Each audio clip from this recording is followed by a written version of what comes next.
नमस्कार दोस्तों, आपका स्वागत है हमारे YouTube चैनल पर। आज के इस वीडियो में हम एक महत्वपूर्ण और दिलचस्प कथा के माध्यम से एक महत्वपूर्ण जीवन कथा साझा करने वाले हैं। यदि आपको हमारा वीडियो पसंद आए तो कृपया इसे लाइक और सब्सक्राइब ज़रूर करें और अपने दोस्तों के साथ शेयर करें। आज हम जानेंगे कि बुढ़ापे में बच्चों से हमें किन दो चीज़ों की उम्मीद नहीं रखनी चाहिए। यह कथा हमें यह समझाने में मदद करेगी कि जीवन में क्यों हमें संतान से कुछ चीज़ों की उम्मीद नहीं करनी चाहिए। आइए शुरू करते हैं। प्राचीन काल में एक व्यक्ति अपने परिवार के साथ एक नगर में रहता था। उसके पास भगवान की दी हुई सभी संपत्तियां थी, धन दौलत, मान सम्मान और सुख साधन। हालांकि उसके जीवन में एक कमी थी, उसके पास कोई संतान नहीं था। इस कमी के कारण वह और उसकी पत्नी अक्सर चिंतित रहते थे और इस विषय पर कई बार चर्चा करते थे। 50 साल की उम्र तक आते आते उन्होंने भगवान से संतान प्राप्ति की प्रार्थना की और हर संभव प्रयास किया। महंगे डॉक्टरों से इलाज कराया, तीर्थ स्थलों पर मन्नतें मांगी और पूजा अर्चना भी की।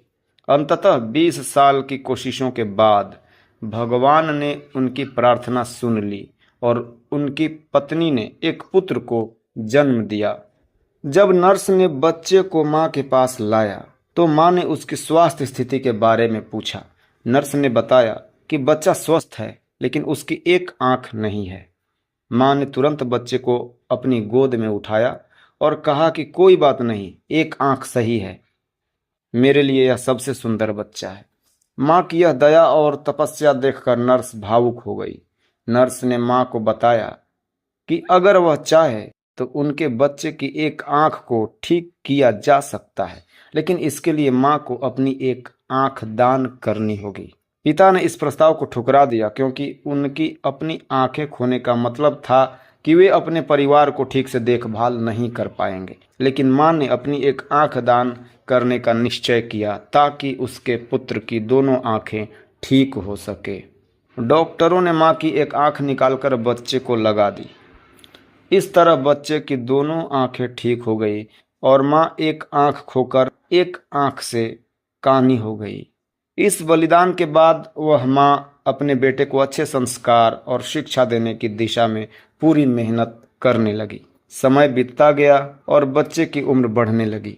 जब वह 6 साल का हुआ तो मां ने उसे एक प्रतिष्ठित विद्यालय में दाखिल करवाना चाहा। हालांकि विद्यालय के मास्टर ने मां की फटी पुरानी कपड़ों को देखकर उसे सरकारी स्कूल में भेजने की सलाह दी, लेकिन मां ने मास्टर से कहा कि वह फीस समय पर चुका देगी और अपने बेटे को डॉक्टर बनाना चाहती। विद्यालय में दाखिल के बाद मां ने दिन रात मेहनत की। पहले वह 5 घरों में काम करती थी, लेकिन अब बेटे की शिक्षा के खातिर उसने 10 घरों में काम करना शुरू किया। उसने हर तरह की मेहनत की, झाड़ू पोछा, बर्तन साफ किया और अपने बेटे को अच्छे कपड़े और खिलौने दिलवाए। जब बेटा बड़ा हुआ और शहर में पढ़ाई करने चला गया तो मां ने अपनी मेहनत को 2 गुना कर दिया। उसने पहले 15 घरों में काम किया, लेकिन अब उसने 30 घरों में काम करना चालू कर दिया ताकि अपने बेटे के खर्चों को पूरा कर सके। उसकी मेहनत ने उसे जल्दी बूढ़ा कर दिया, लेकिन उसने अपने बेटे के लिए किसी भी प्रकार की कमी नहीं। सालों बाद जब बेटा डॉक्टर बन गया तो उसने अपनी मां को पत्र लिखा और उसे अब पैसे भेजने की जरूरत नहीं। यह जानकर मां खुश हो गई, लेकिन दुख भी हुआ क्योंकि बेटा गांव में मां से मिलने नहीं आया था। जब मां को अपने बेटे की शादी की खबर मिली तो उसने सोचा कि शायद अब वह अपने बेटे को शादी के बाद अपने घर में बुलाएगी, लेकिन लंबे समय तक बेटे और बहू का कोई समाचार नहीं मिला। कई साल बीत गए और मां ने इंतजार करते करते पूरा साल गुजार दिया, लेकिन बेटा नहीं आया। फिर एक पत्र आया जिसमें लिखा था कि मां, अब आप दादी बन गई हैं। इस पत्र ने मां का धैर्य तोड़ दिया।